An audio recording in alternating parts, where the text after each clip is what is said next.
오늘 수요예배에 성취될 하나님의 말씀은 요한일서 2장 24절에서 25절까지 말씀입니다.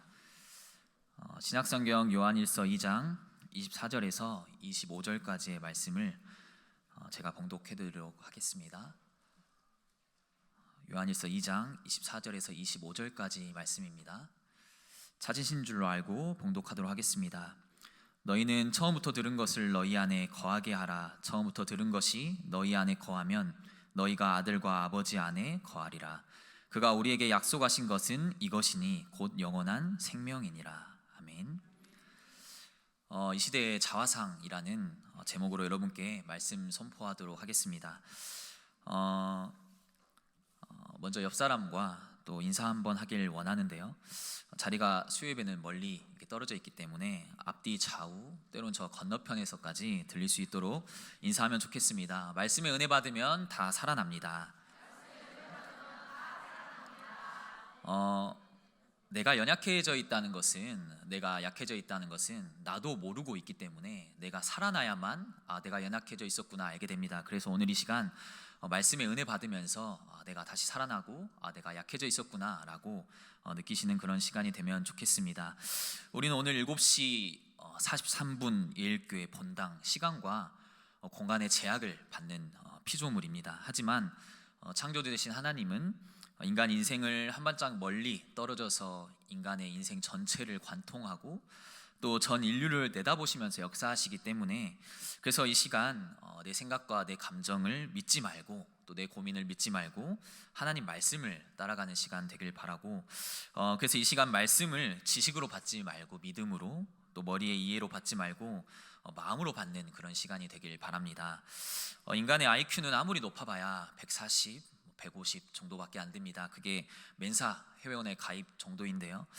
인간의 IQ와 EQ로는 우리가 도무지 하나님의 IQ와 하나님의 EQ를 따라갈 수 없기 때문에 이 시간 내 생각, 내 기준은 오늘 예배 안에서 다 깨버리시는 시간이 되길 바랍니다. 그래서 오늘 제가 준비한 설교도 제 지식과 제 어떤 생각, 제 것들을 전달하기보다 하나님 것을 전달하기 위해 또 발버둥 쳤고 또 먼 걸음 오신 성도님들이 오늘 하나님 것으로 하나님이 주신 마음을 품고 돌아가시는 그런 예배 시간이 되길 바랍니다. 한 주간 말씀을 준비하고 또 오늘 이 예배 가운데 함께 부를 찬양을 또 묵상하면서 제 마음 가운데 하나님께서 무려 250년 전에 사람을 소환시켜 가지고 제가 보기에는 하나님께서 너무나 사랑하시는 한 사람을 오늘 설교할 때 소개하면 좋겠다는 마음을 제게 주신 것 같습니다. 250년 전에 사람을 왜 소환하시냐고 물으실 수도 있지만 하나님이 주신 마음 같습니다. 아도니람 저드슨이라는 사람인데요. 우리가 잘 아는 선교의 아버지라 불리는 허드슨 테일러 그리고 윌리엄 캐리와 함께 3대 선교의 아버지라 불리는 분으로 미국의 최초의 선교사입니다. 당시는 미얀마 사역을 하셨는데 미얀마는 버마라고 불렸고요. 버마어로 성경을 최초로 번역하신 분입니다. 오늘 소개하고 싶은 내용은 뭐냐면 그 선교사님이 선교지로 가기 전에 사랑하는 앤이란 또 다른 청년이 있었는데 너무나 결혼하고 싶은 사랑하고 싶은 앤과의 결혼 승낙을 받기 위해서 장인에게 보낸 편지의 내용을 오늘 소개를 하고 싶습니다. 저드슨이 장인에게 보낸 편지 내용인데요. 결혼 전에 승낙을 받기 위해서 이렇게 편지를 썼습니다. 따님이 저랑 결혼을 하면 이제 그 다음이 결혼을 하면 어떤 일이 일어나는지 편지로 쓰는 거겠죠. 결혼 승낙을 받아야 되니까 어떻게 써야 되겠습니까? 따님이 저랑 결혼하면 행복할 텐입니다. 물 한 방울 손에 안 묻힐 겁니다. 이런 말을 써야 되겠지만 편지를 어떻게 썼냐면 따님이 저랑 결혼하면 아버님은 바로 내년 봄에 따님과 헤어져 라고 첫 문장을 시작하고 이 세상에서 다시는 보지 못할 건데 괜찮으시겠습니까? 라고 편지를 쓰기 시작합니다. 따님은 선교지에서 고난을 겪게 될 것입니다. 바다의 위험과 인도 남부의 치명적인 기후, 극심한 가난, 또 모욕과 압제, 심지어 비참한 죽음까지 노출될 겁니다. 그래도 저희 결혼을 허락해 주십시오. 곧 의의 면류관을 쓴 따님을 영광의 세계에서 볼 소망으로 허락해 주십시오. 이 평생에는 절대 못 볼 거다라고 편지를 또 마무리하고 있습니다. 첫 번째 편지의 내용은 아버님은 내년 봄에 따님과 헤어져 이 세상에서 다시는 보지 못한다는 내용과 그런 내용을 담은 아버지의 그 편지를 아버지는 그 편지를 보고 직접 답을 하지 않았습니다. 딸에게 그 답변을 맡겼는데요. 그리고 딸 애는 이렇게 자기 마음을 표현했습니다. 하나님이 막지만 않으신다면 저 이 교도에서 보낼 날이 너무 기대가 됩니다. 이곳에서 모든 안락과 즐거움을 포기하고 친척과 친구들을 향한 사랑도 접고 하나님의 섭리 가운데 부르시는 곳으로 가기로 결심했어 라고 그렇게 편지를 다시 회신했고, 그렇게 저드슨과 앵는 매일 밤 콜레라로 수천 명이 목숨을 잃고 정부의 박해로 목숨을 담보로 해야 하는 그 이교도 땅으로 들어가게 됩니다. 그리고 모두 선교지에서 이른 나이에 순교를 하게 됩니다. 이번 주 강단 말씀의 부르심에는 실수가 없다라고 했습니다. 그런데 여러분, 부르심에 따라 순종하는 삶은 그렇게 낭만적이진 않습니다. 이 시대는 크리스천들에게 이 세상을 살아갈 때 그렇게 호락호락하거나 낭만적인 삶을 우리에게 주진 않습니다. 이번 주부터 우리 모든 랩런트들이 학교 개학을 시작했습니다. 그러면서 저는 후대들이 이 시대를 살아가는, 이 세상을 살아가는 지금 시대 모습을 많이 생각하고 또 묵상하게 되는데요. 요즘 젊은이들을 MZ세대라고 하시죠. 여러분 성도님들은 MZ세대라고 하면 MZ세대가 아니라고 이렇게 판명을 하기도 하는데, 저도 이제 한 살 한 살 나이가 먹다 보니까 제가 이게 MZ세대가 아니구나라는 것을 점점 요즘 느끼면서 저도 많이 어려지고 싶고, 저도 관리하고 싶고, 저도 피부과에 가고 싶고, 유행하는 거 다 알고 싶고, 저도 아이들이 댄스 추는 거 같이 껴서 추고 싶고, 이런 생각이 많이 듭니다만, 그런데 현재 어린 아이부터 또 초등학생까지는 MZ세대라고 또 부르지 않습니다. 뭐라 하냐면 알파 세대라고 하는데요. 알파 세대는 태어날 때부터 글자보다 스마트 기기 화면을 넘기는 법을 먼저 배웁니다. 엄마를 외치기보다 화면 속의 화면을 통해 세상을 이해하게 됩니다. 그리고 무분별하게 미디어에 노출되어 살아가는데요. 우리 10년 전만 해도 그 스마트폰 중독, 핸드폰 중독에 대한 뉴스와 논문들이 엄청나게 많이 쏟아져 나왔는데, 지금은 그런 내용이 쏙 들어갔습니다. 왜냐하면 지금은 스마트폰이 중독이 아니라 없이 살 수 없는 시대, 스마트폰과 함께 사는 시대가 되었기 때문인데요. 이런 시대 가운데 이 시대에 우리 후대들과 또 우리 기독교인들이 신앙을 지키고 본질을 지켜나가기 정말 어려운 시대가 된 것 같습니다. 그래서 하나님께서 오늘 제 마음에 굳이 250년 전의 사람을 소환시키셔서 여러분께 소개하도록 하신 이유는, 지금 우리가 살아가는 이 시대가, 이 시대의 한복판에 우리가 서 있는데, 우리가 그 시대 속에 살아갈 때 그 시대는 우리가 그렇게 신앙을 지키도록 쉽게 놔두는 세상이 아니라는 겁니다. 오늘 말씀 제목은 이 시대의 자아상이라는 제목인데요, 말 그대로 이 세상의 모습을 우리가 한번 스스로 바라보는 겁니다. 우리가 사는 이 시대를 한마디 또 한 단어로 표현한다면 다원화 시대인데요. 다원화라고 하는 것은 아주 쉬운 단어입니다. 마늘따의 원천원인데요, 그 뜻은 원천이 여러 개다라는 뜻입니다. 이 말은 진리의 원천이 여러 개라는 뜻이에요. 과거에는 누구든지 진리는 하나라고 생각했습니다. 그래서 자기들이 내게 진리야, 내 안에 있는 게 진리야 라고 서로 싸우는데요.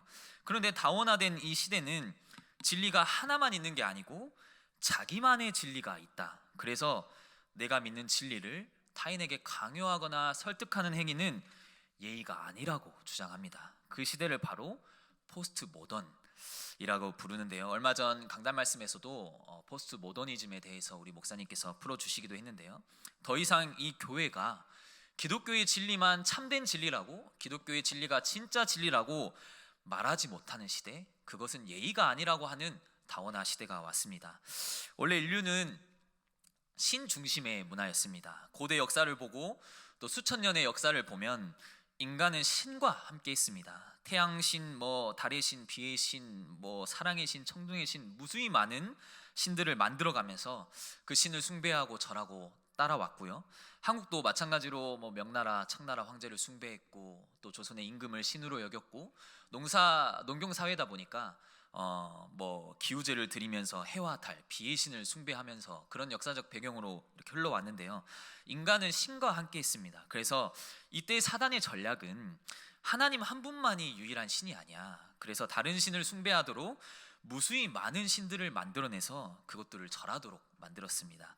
그런데 시대가 발전하면서 사람들이 글자를 알고 또 지식을 배우기 시작하고 더 이상 농사를 짓지 않고 지식인들이 늘어나기 시작하면서 또 산업혁명과 뭐 리네상스 이런 것들이 동시에 일어나면서 사람들이 왜 우리가 신을 숭배해야 하는데? 라는 의문을 품기 시작했고, 아니야, 과학과 기술이 중요한 거야. 그리고 인간의 이성이 중요시한 거야. 그래서 신에게서 인간으로 중심축이 옮겨지기 시작하는데요. 그걸 보고 모더니즘이라고 합니다. 여러분, 어렵지 않습니다. 굉장히 쉽고요. 제가 고민을 많이 했는데요. 또 제 아버지가 또 사회 선생님이기 때문에 그 피를 물려받아서 또 여러분께 소개하고 있는 것 같습니다. 무튼 17세기부터 20세기까지 더 이상 인간은 신을 숭배하지 않아도 됩니다. 인간은 그때부터 인간 본인이 주인이 되기 시작했고요. 인간이 극도로 높아진 시대, 이때부터 인간의 인권을 중요시하는 시대가 찾아왔고요. 이때 사단의 전략은 그래 굳이 너가 다른 신을 숭배할 이유가 없어. 너가 주인이고 너가 신이야 라는 사단의 전략이 심겨지기 시작합니다.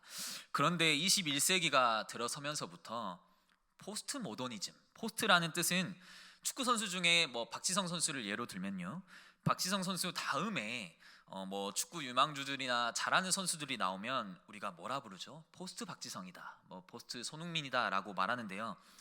포스트라는 뜻은 이후에, 그러면 포스트 모더니즘은 인간 이후에, 즉 인간의 모든 형식을 파괴하는 겁니다. 남자와 여자 파괴도 돼. 그래서 21세기에 동성애가 엄청나게 물밀듯이 밀려오고 있고요. 왜 남자는 남자여만 하는데, 트랜스젠더, 왜 성을 남자와 여자로 두 개로 구분해야 하는데, 왜 내가 결혼해야 하는데, 왜 내가 평생 한 사람과만 살아야 하는데 라고, 뭐 이게 뭐 어떤데라고 하면서 인간의 모든 규칙과 규율과 질서를 파괴하는 일, 이게 포스트 모더니즘입니다. 하나님의 창조 원리를 완전히 거스르는 지금 이 시대의 자화상이 그런 모습입니다. 사단이 여기로 후대들을 또 우리들을 파고들고 있습니다. 이런 포스트 모던의 극치를 보여주는 게 바로 창세기 3장, 6장, 11장입니다. 여러분, 이 3장, 6장, 11장은 우리가 너무나 많이 들어서 굉장히 가볍게 여기는데요. 사실 이건 절대 가벼운 문제가 아닙니다. 사단은 사람을 공격할 때 아주 간단한 방법을 사용합니다. 사단이 교회를 공격한다 했을 때 교회 와가지고 문 부수고 뭐 다치게 하고 뭐 맷돌 던져서 유리창 깨트리고 그런 방법을 사용하지 않습니다. 아주 간단한 방법으로 창세기 3장에 먹음직, 보암직, 탐스럽, 이 세 가지로 하와 아담의 마음을 흔드는데, 아담과 하와가 뭐 80% 100% 속은 것도 아니고 120% 200% 속아 넘어갔던 간단한 방법을 사용합니다. 모금직, 보암직, 탐스럽, 이 세 가지, 창세기 3장, 6장, 11장, 성공, 나중심, 물질중심, 이 세 가지만으로도 사람들을 쉽게 무너뜨릴 수 있습니다. 지금 이 시대의 자화상, 지금 이 시대의 모습은 이 창세기에 이것들이 굉장히 극도로 높아진 시대입니다. 이게 사단의 함정과 올무인지도 모르고 사람들은 이것만 바라보고 살아가는데요.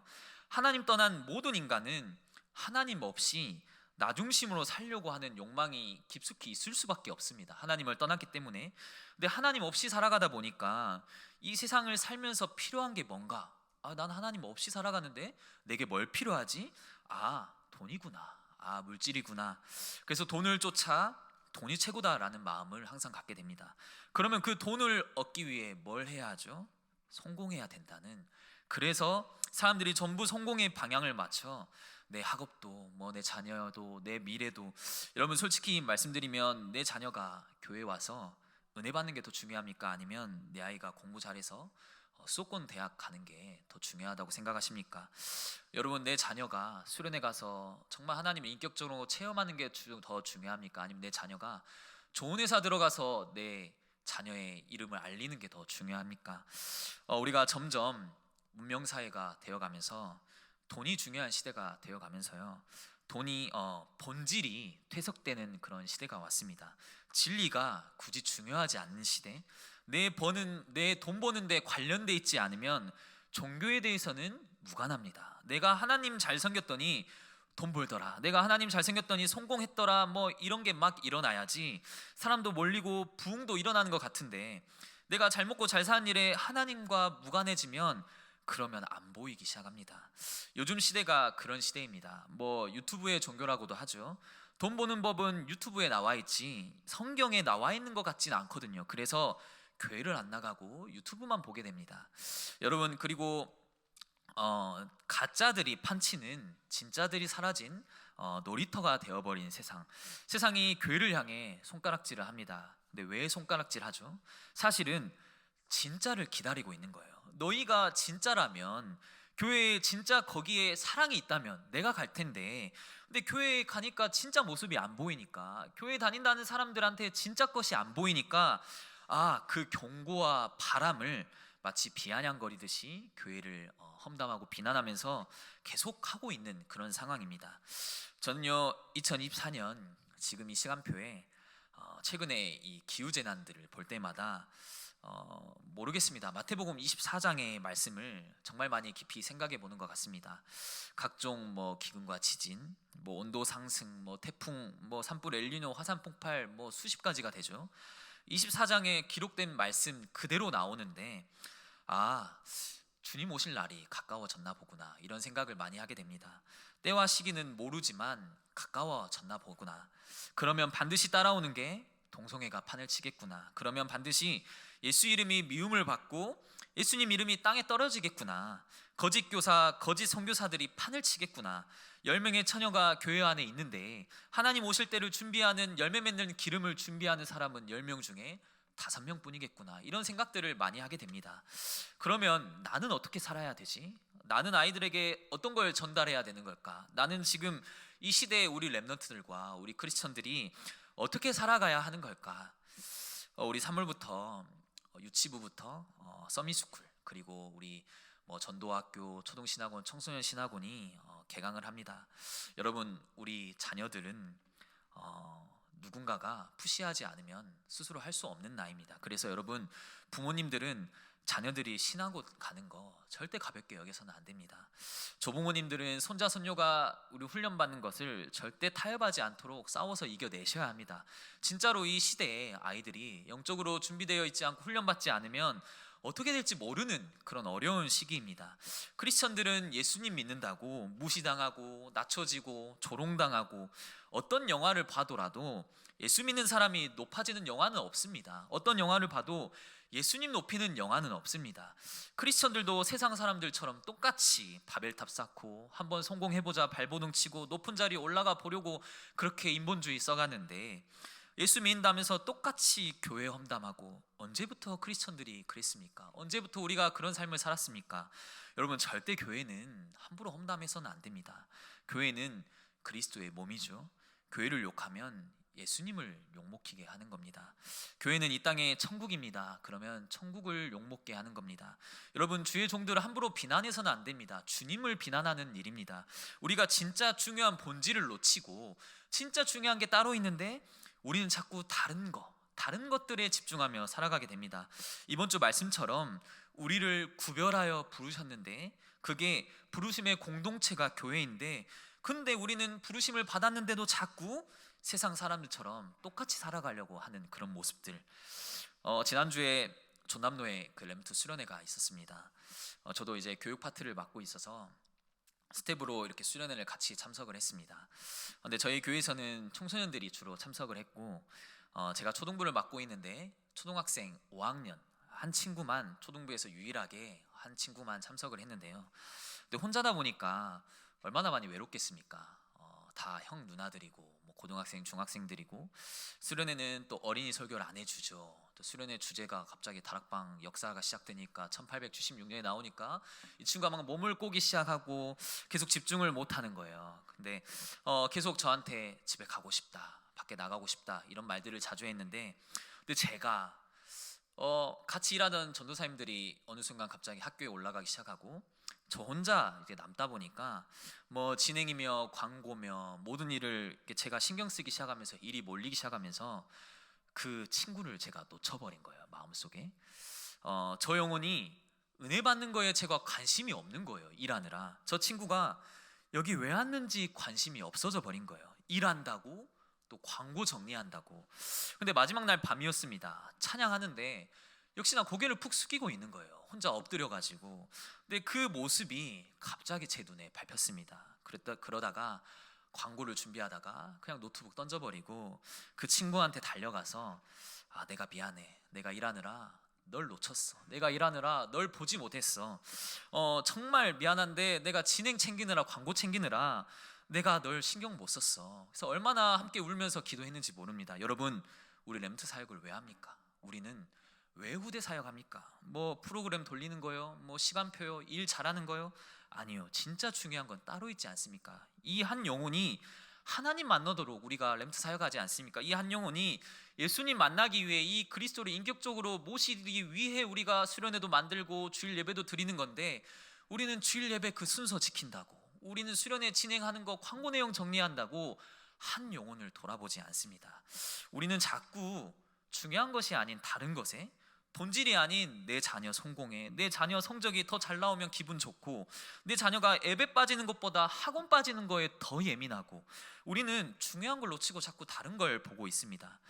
처음 코로나가 2020년에 닥쳐왔을 때 교회는요, 예배가 멈췄고 사회는 온통 혼란의 시대가 왔던 그런 시기가 있었죠. 근데 담임 목사님이 그런 메시지를 하셨습니다. 성경의 감염병은 하나님을 떠난 것에 엄청난 진노였다. 감염병에 대한 하나님의 답은 무엇인가에 대해 역대하 7장에 너희가 성전에 엎드려 기도하면 내가 감염병을 고칠지라. 우리가 어떤 문제와 위기가 왔을 때 말씀으로 돌아가야 되는구나. 우리가 어떤 위기가 왔을 때 말씀에서 우리가 확신해야 되는구나. 너가 포로되어 갔더라도, 너가 성전이 있는 쪽을 향해서라도 기도하면 너가 포로에서 해방될 거다. 그래서 다니엘이 성전을 향해서 문을 열고 그렇게 기도했구나.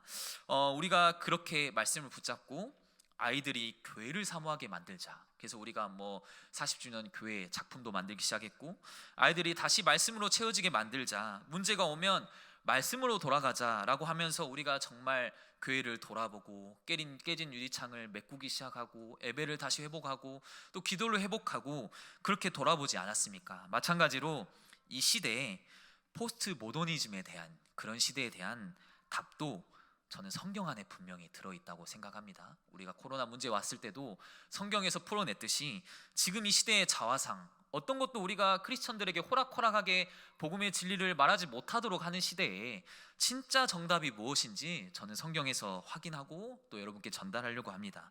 저는 그 답을 마태복음 16장 16절로 풀기를 원하는데요. 여러분 모두 16장 16절의 고백을 다 아시죠? 너무나 유명한 구절, 말하면 바로 튀어나오는 구절. 시몬 베드로가 대답하여 이르되 주는 그리스도시요 살아계신 하나님의 아들이시니이다. 근데 우리는요, 이 16절의 구절만 잘 알고 있는데 사실 이 고백이 드려진 장소와 그 배경, 예수님이 왜 그 장소로 부르셨는지도 너무나 중요합니다. 13절에 보면, 마태복음 16장 13절에 보면 예수님께서 빌립보 가이사라라는 지방으로 부르셨습니다. 당시 빌립보 도시는 로마 황제가 발전을 시키는 도시였거든요. 로마의 방식대로 너희가 살아가면, 로마의 방식대로 너희가 순종하고 살아간다면 번영과 평화를 약속해 주겠다는 샘플 도시와 같습니다. 그래서 수많은 도시의 시민들에게 로마 황제는 이 빌립보 가이사라는 지방, 이 도시를 지명해서 여기서 너희가 로마 신들을 숭배하면, 여기서 로마의 방식대로 살아가면, 너희가 이걸 따라간다면 이 세상에 부와 번영을 얻게 될 거다라고, 이걸 뭔가 증명하고 싶은 로마 황제의 욕심으로 채워진 도시가 빌립보 도시였습니다. 당시 빌립보 가이사라 사진을 한번 보여주시면 감사하겠습니다. 그래서 빌립보 가이사라, 여러분 그 그리스 로마 신화에도 보면 로마라는 나라가, 로마 신화의 그 책에 보면 신들이 정말 많이 나오지 않습니까? 제우스, 아프로디테 이런 신들이 나오는데요. 이 로마는 엄청난 많은 신을 숭배했고 또 로마 황제를 숭배하도록 만든 도시였습니다. 그래서 저기 절벽 아래 여러분 신전들이 웅장하게 서져 있고, 사람들은 신을 숭배하기 위해 저 신전에 와서 숭배를 하고, 저 도시가 물줄기가 있는데요. 그래서 이 도시가 굉장히 비옥한 땅이어서 사람들이 이 도시를 중심축 삼고 경제 도시로 발전해서 로마에는 이 저 도시를 통해 신들을 숭배하도록 만든 그런 지역이었습니다. 사진 내려주셔도 됩니다. 그래서 너희가 저 빌립보 가이사라의 이 로마 신들을 숭배하면 너희가 원하는 거 다 해줄게. 지금 이 시대의 모습이지 않습니까? 너희가 이것들을 숭배하면 이거 원하는 대로 해줄 거야. 너희가 지금 포스트 모더니즘대로 살아가면, 인간의 모습을 탈피하면, 모더니즘을 탈피해서 너네 멋대로 성을 다 개념을 바꾸고 너네 하고 싶은 대로 하면 너네가 그게 참된 행복한 거야 라고 말하는데, 예수님이 그걸 아시고 일부러 베드로에게 이 지역으로 부르셨습니다. 그래서 예수님은 그리고 세상의 수많은 신들의 집합소 한가운데서 질문하십니다. 저 신들, 저 웅장한 신전들 앞에 너희는 나를 누구라 아느냐? 그에 대한 고백이 16절의 고백입니다. 주는 그리스도시요 살아계신 하나님의 아들이시니이다. 우리는 세상 한복판에, 포스트 모더니즘의 한복판에 우리가 서 있고 또 우리 후대들이 살아갑니다. 우리 후대들은 글자보다 핸드폰을 먼저 배웁니다. 핸드폰 안에 있는 미디어가 이들의 세상입니다. 그 세상 앞에 예수님이 질문합니다. 너희는 나를 누구라 하느냐? 저는 이 말씀을 준비하면서 제 눈앞에 이렇게 저울 두 개를 그려봤습니다. 함께 그려보시면 좋겠는데요. 눈앞에 저울을 놓고요. 저울 한쪽에는 예수 그리스도의 복음을 한번 올려놓아 봅시다. 그러면 예수 그리스도의 복음과 우리를 살릴 생명이 그 저울추에 올라갔을 때 영광의 무게가 있을 겁니다. 이렇게 내려가겠죠. 그리고 저울 다른 한쪽에 균형을 맞출 수 있도록 놓을 수 있는 거를 온 우주 만물 이 세상을 돌아보면서 한번 찾아보십시오라고 했을 때, 지금 하나님이 이 시대의 모습을 보면서 주신 도전은 이거였습니다. 내가 믿는 복음과 그리스도를 저울 한쪽 추에 올려놓고, 분명히 그리스도는 영광의 무게가 있기 때문에 내려갈 텐데, 다른 한쪽의 균형을 맞추기 위해 내가 온 우주 만물을 찾을 수 있다면 찾아서라도 올려놔 보라 했을 때, 제 마음 한가운데 하나님 없습니다. 제 마음 한가운데 도저히 이 세상 것을 찾아봐도 없습니다. 예수 그리스도의 무게를 맞출 수 있는 건 이 세상에 없습니다. 그런데 이것을 머리로는 알고 믿음으로는 고백하는데, 이 세상 속에 살아가면서 저는 이 복음을 자꾸 놓치고 있는 거 있죠. 이 복음보다 높아진 것들이 너무나도 많습니다. 이 복음보다 우선순위로 삼는 게 너무나 많다는 걸 깨닫고 하나님 앞에 얼마나 이 마음에 뭔가 일어나는 게, 오늘 성경 본문을 보면서 저는 마지막 결론을 맺고 싶습니다. 저는 이 요한일서 2장 말씀을 읽으면서 많이 울컥하기도 했고 저를 많이 돌아봤습니다. 나는 교육자가 왜 되었는가? 나는 왜 이 땅에 예수님을 믿기로 작정했지? 나는 왜 이 땅에 하나님 자녀로 살아가기로 작정했는가? 요한복음 2장 24절 25절을 세번역 성경으로 제가 한번 보도록 하겠습니다. 자막 한번 띄워주시면 감사하겠습니다. 여러분이 처음 들은 것을 여러분 속에 간직하십시오. 우리가 세상 속에 흔들릴 때마다 그때 우린 뭘 잡아야 됩니까? 뭐 신선한 것, 새로운 거, 뭐 특별한 거, 뭐 부활절이나 뭐 고난주간 절기 때마다 뭐 새로운 거나 막 나에게 은혜를 끼치는 프로그램, 이런 게 아니고, 이런 게 있는 것도 아니고, 처음 들은 것으로 돌아가라. 처음 들은 것을 간직해라. 여러분이 처음 들은 그것이 여러분 속에 있으면 여러분도 아들과 아버지 안에 있게 될 것이다. 그러면 처음 들은 것이 뭐지요? 25절에 이것은 그가 친히 우리에게 주신 약속. 처음 들은 것이 약속인데 곧 영원한 생명입니다. 바로 복음이지요. 이거를 우리가 기억해야 되는 거예요. 우리가 이 시대 속에 어디로 가야 됩니까? 복음으로 돌아가면 됩니다. 우리가 처음 들은 거, 우리가 주님을 처음 만났던 그때, 저도 대학생 때 군대에서 많이 힘든 시기가 있었고 또 방황하는 시기를 거쳐서 그때서야 그리스도를 처음 내 마음속에 인격적으로 모신 그 순간, 우리가 복음으로 다시 돌아가길 원합니다. 지금 21세기를 시대를 살아가는 답도 처음으로 돌아가는 겁니다. 이게 성경 안에 나와 있습니다. 다시 우리 복음으로 돌아가고 또 복음으로 붙잡는 엘교회 우리 모든 성도님들 되시기 바랍니다. 다 함께 받은 말씀 붙잡고 이 시간 합심으로 한번 기도하기를 원합니다. 하나님의 말씀은 살아있습니다. 하나님의 말씀은 활력이 있습니다. 어떤 날선 검보다 예리하여 우리의 혀과 영과 관절과 골수를 찔러 쪼갤 수 있는 그 말씀입니다. 그래서 오늘 받은 이 말씀이 나에게 각인되면 21세기 이 시대의 자화상 포스트 모더니즘이 주류인 이 시대 속에 창세기 3장 6장 11장에 각인된 내 모든 것들이 이 시간 깨지고 회복되는 그런 시간일 겁니다. 하나님 말씀이 각인되면 내 인생은 부르심에 순종하는 삶, 그냥 인생에서 하나님의 망대가 되어집니다. 참된 복음의 망대. 그래서 이번 한 주간 다시 복음 앞에 서길 원합니다. 처음 들었던 그것, 우리가 처음 만났던 주님을 처음 만났던 그때로 다시 돌아가길 원합니다. 복음 앞에 서면 우리는 의롭고 완전하기 때문입니다. 이 시간 받는 말씀 붙잡고 합심으로 한번 기도하길 원합니다.